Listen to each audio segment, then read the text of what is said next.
Waalaikumsalam warahmatullahi wabarakatuh. Selamat siang. Terima kasih ya ibu-ibu sudah mau datang dan hadir di kegiatan apa ya Bu ya? Kira-kira kita mau kegiatan apa Bu? P2K2. Iya betul sekali. Ada yang tahu Ibu apa itu P2K2? Saya Iya Ibu siapa? Ibu Nomi. Naomi. Iya Ibu Naomi. Apa itu Bu P2K2 Bu? Pertemuan peningkatan kemampuan keluarga. Wah hebat ibu-ibu, bisa kita beri apel sedikit buat Ibu Naomi. Terima kasih ya Ibu Naomi setelah memberitahu bahwa P2K2 ini yaitu pertemuan peningkatan kemampuan keluarga. Nah dari tujuan dari kegiatan ini saya akan memberikan sedikit informasi atau penjelasan mengenai modul 1 yaitu pengasuhan dan pendidikan anak. Pertama-tama saya mau bikin ada alat peraganya di sini, ibu-ibu bisa melihat kertas putih sebagai alat peraga. Yang pertama itu tips menjadi orang tua hebat. Menjadi orang tua hebat itu gimana sih Bu? Ada yang tahu? Banyak ya indikatornya menjadi orang tua yang hebat itu banyak sekali. Pertama yaitu mengingat hal yang membahagiakan. Batu-batu. Ibu Clara batu-batu. Ini apa sih Bu yang paling membahagiakan sebagai orang tua? Ibu boleh ditulis, nanti boleh dikumpulkan ya Bu ya. Oh ini buat TPS.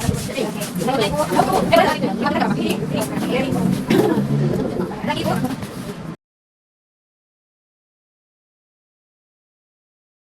Harus saling bertukar pikiran bagaimana pengasuhan atau pola pengasuhan yang baik untuk anak kita.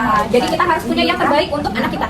Kayak ibu mau masukin anak ibu ke sekolah ITS, atau mau masukin ke sekolah swasta atau ke sekolah negeri, itu juga harus saling bertukar pikiran. Jangan sampai miskomunikasi antara ibu dengan suami. Jadi juga disesuaikan dengan kondisi keluarga kita, kondisi ekonomi, kondisi pokoknya kita harus bisa nggak sih kita pengen masukkan ke sini dengan kondisi kita ini, terus bagaimana benefit yang didapat atau manfaat yang didapat itu apa aja gitu ya. Iya Bu. Selanjutnya saya mau memberikan, ini mungkin ibu-ibu udah capek ya? Iya Bu. Udah 7L apa 5L? 10. Oh sudah 10. Oke. Di sini saya akan memberikan sedikit terapi buat ibu-ibu untuk menahan emosi. Jadi jangan terlalu gampang emosian. Contoh saya, iya betul. Emosian itu apa sih Bu? Dampak buruknya atau ada dampak manfaatnya? Tidak ada manfaatnya Bu. Buang energi Bu. Betul deh. Oh betul lagi. Itu dampak negatif dari emosi. Terus kita bisa apa Bu? Cepat tua. Banyak ribut. Sayang mahal ini perawatan. Oke. Kita mau terapinya itu dengan senyum aja. Oh semuanya. Pertama itu dengan ketawa pelan. Terus semakin lama akan semakin tinggi Bu ya. Ini kayak ibu-ibu mau latihan apa ini, suara vokal betul. Iya. Oke, 1, 2, 3. Lagi Bu. Senyum harus ini ya Bu ya, biar ini agak bisa wajah. Kalau ini bisa Bu. Iya, ininya agak tarik sedikit biar wajah juga ini ya. Oke, boleh kayak gitu boleh. Nanti dari pelan ngebut ke makin kencang. Oke, 1, 2, 3.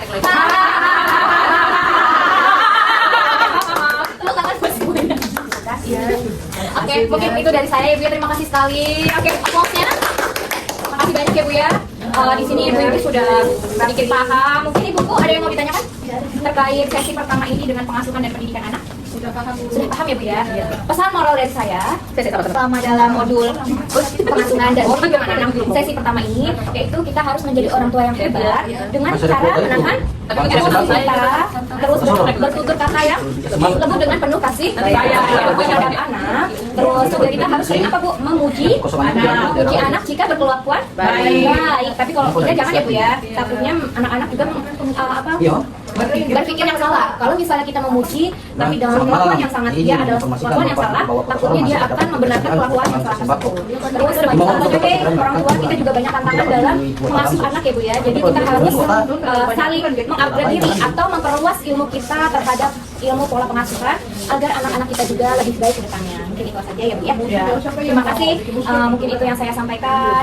Apabila ada kekurangannya, saya mohon maaf yang sebesar-besarnya. Bila ada jarum yang patah, janganlah dimasukkan ke dalam hati. Jika ada kata yang salah, janganlah masukkan ke dalam hati. Wabillahi taufiq wal hidayah. Wassalamualaikum warahmatullahi wabarakatuh. Waalaikumsalam warahmatullahi wabarakatuh. Terima kasih Ibu, hati-hati di jalan. Iya,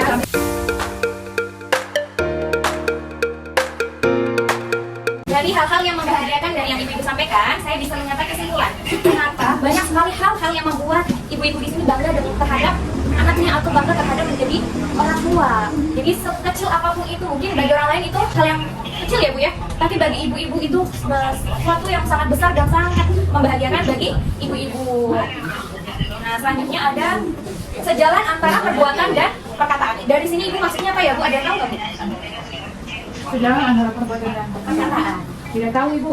Oke, di sini saya akan jelaskan dengan permainan sedikit ya Bu ya. Di sini ada mungkin ice breaking juga nih. Dan mungkin ibu udah tadi ini kayaknya sudah 7L ya. Letih, lesu, lumlai, lemas, lemah, lembut ada.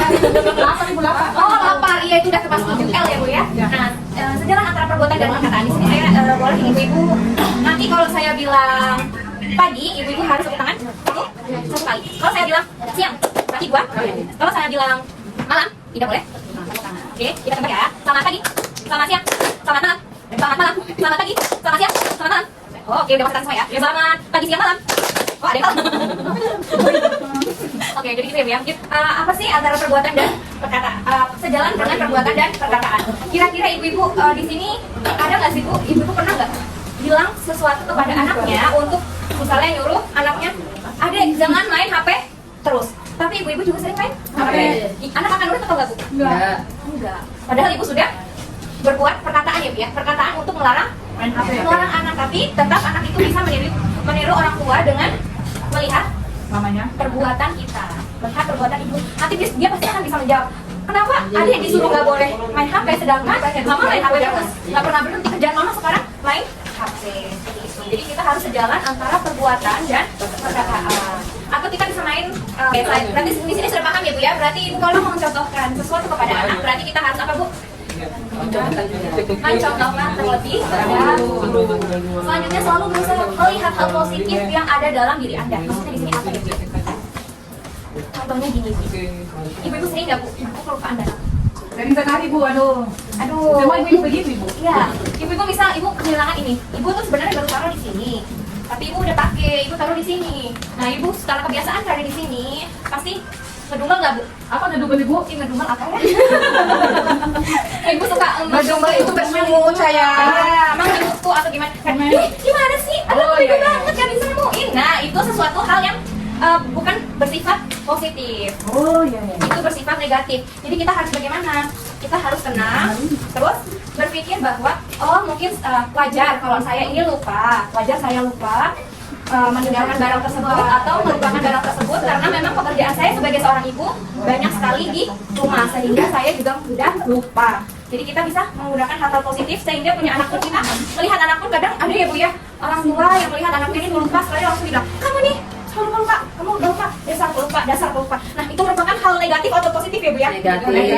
Negatif. Jadi kita harus merubah hal tersebut. Kita harus mengganti dengan kata-kata yang positif. Mungkin adek coba pelan-pelan, kita cari lagi ya. Mungkin adek lupa atau adek terlalu banyak pikiran yang adek pikirkan saat ini. Saat ini ayo kita fokus cari yang dengan benar, dengan teliti dan bagaimana pokoknya kita harus bisa lebih berprasangka positif. Dan begitu pula dalam diri kita. Jadi jangan sampai ada menganggap wah kita melakukan kesalahan langsung kita menganggap diri kita adalah sesuatu yang menyalahkan diri. Coba ke dalam hal yang positif. Selanjutnya bersikap dan bertutur kata penuh kasih sayang tanpa kekerasan. Nah ini juga penting ya Bu ya. Bersikap dan bertutur kata penuh kasih sayang tanpa kekerasan itu gimana contohnya Bu? Kalau suruh anak-anak tidak langsung dipukul kalau tidak terdi. Contohnya saya suruh anak-anak berremote sama TV, tapi dia tidak mau, jangan langsung dilempari bantal. Ibu siapa Bu? Ibu Clara. Ya, terima kasih Bu Clara bisa kasih aplaus sedikit. Makasih ya Bu Clara. Betul sekali. Terkadang ini parenting VOC ya, sering sekali ya parenting VOC dulu. Ini istilah anak zaman sekarang mungkin ya. Parenting VOC itu parenting zaman kita mungkin masih kecil ya Bu ya. Jadi sama orang tua itu, kamu pulang ya? Gak bawa ini, biasanya bawa apa? Sabetan apa Bu? Ini Bu, lidi, sapu.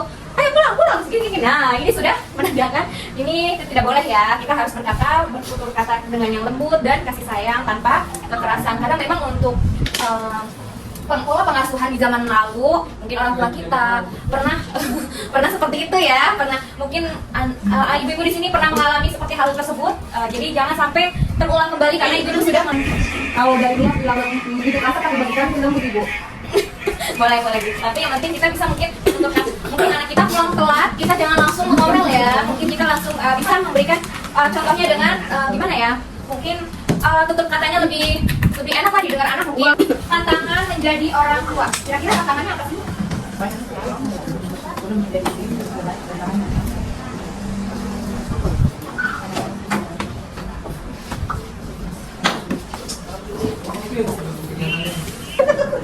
Yang pertama kali masuk.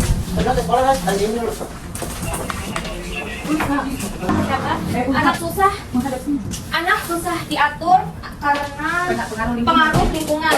Selanjutnya ada anaknya susah tidur siang, suka main HP, menghadapi anak tantrum, anak suka jajan, gampang terpengaruh oleh media sosial, terpapar HP setiap hari dan malas belajar. Kayaknya di sini dapat saya ambil kesimpulan ya Bu ya. Rata-rata itu karena pertama itu karena handphone. Ini sepertinya jadi musuh kita ya. Iya. Musuh pada emak-emak ini, ibu-ibu di sini untuk anaknya. Karena ternyata pengaruh media sosial dan HP itu sangat luar biasa ya Bu ya dampaknya. Selanjutnya ada anak susah diatur karena pengaruh lingkungan. Nah, di sini pengaruh lingkungan juga mungkin banyak juga ya Bu ya. Mungkin dia teman-temannya tidak suka apa ya. Anaknya itu bisa istilahkan anak nakal mungkin atau bagaimana, dipengaruhnya lingkungannya itu tidak baik. Jadi anaknya mungkin di keluarga ini anak ini sudah diajarkan dengan sebaik-baiknya ya, tapi setelah dia di lingkungan bermain dengan teman sebayanya atau yang lebih di atasnya, jadi dia mengikuti lingkungan tersebut dan kurang baik efeknya. Ya Ibu, dia ini main sama anak-anak yang tidak sekolah di kompleks. Oh, begitu ya Bu Clara. Orang bakar ban dia juga bakar ban. Oh, pantesan itu karena memang pengaruh lingkungan itu sangat bahaya ya Bu ya. Jadi mungkin kita bisa menanganinya gimana sih Bu kalau kira-kira kalau lingkungan menanganinya dengan cara memberikan lingkungan yang lebih baik lagi. Mungkin kita sebagai orang tua bisa selektif nggak Bu untuk memilihkan teman anak? Terus saya Ibu, kalau saya pergi kerja, anakku main sama dia, jadi gimana sih Ibu? Mungkin nanti kita akan memberikan token ekonomi ya bagi anaknya ya. Iya. Atau reward and punishment. Apa itu ya? Oh ya, susah Bu. Yaitu reward and punishment itu ibu-ibu nanti sebelum ini mungkin nanti akan dijelaskan ya Bu ya di sesi selanjutnya. Iya. Terus menghadapi anak tantrum, di sini kita harus cari tahu dulu anak tantrumnya kenapa sih Bu?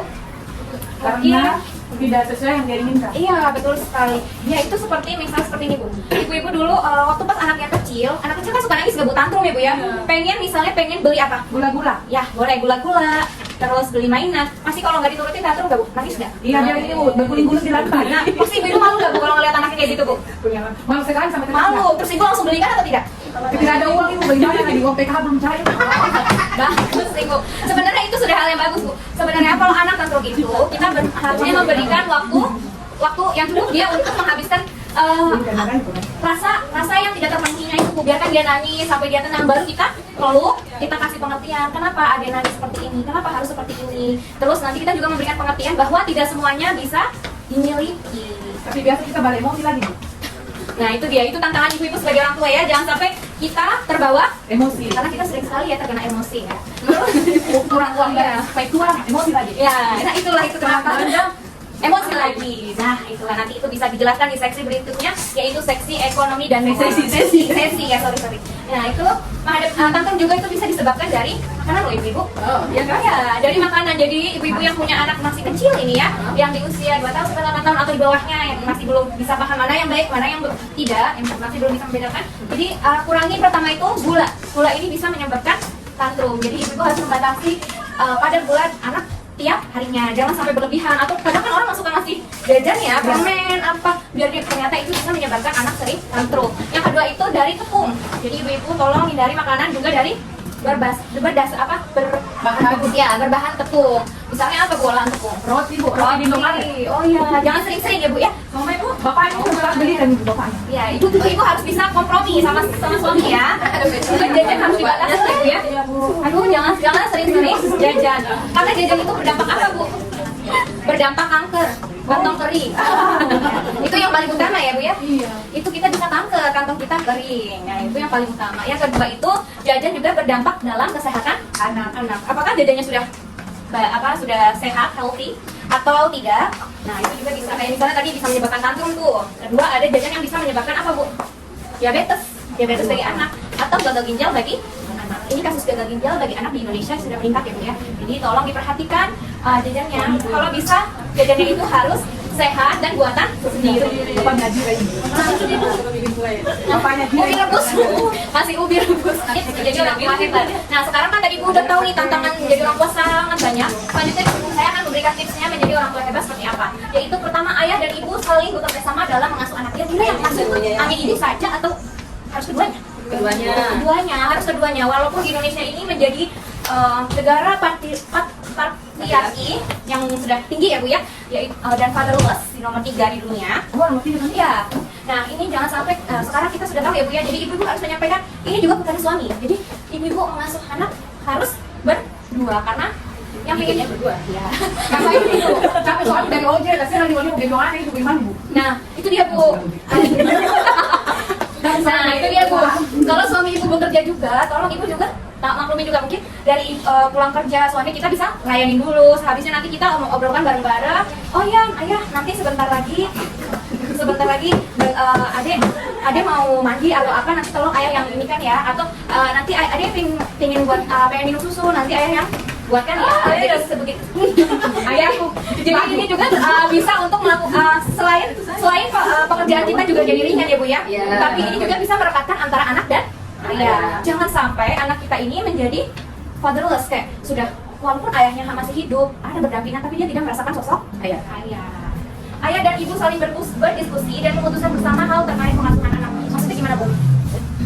Apa dirugikan Bu ya? Iya betul sekali. Terima kasih Ibu siapa Bu? Ibu Tata. Terima kasih Ibu Tata. Jadi segala sesuatunya itu harus dirundingkan Ibu. Jangan sampai kita punya miskomunikasi dengan suami. Misalnya anak ini sebentar lagi mau usia PAUD. Nah, mau usia dini kan, mau kira-kira ibunya pengen masuk ke PAUD, tapi suaminya tidak. Nah, jadi diskusi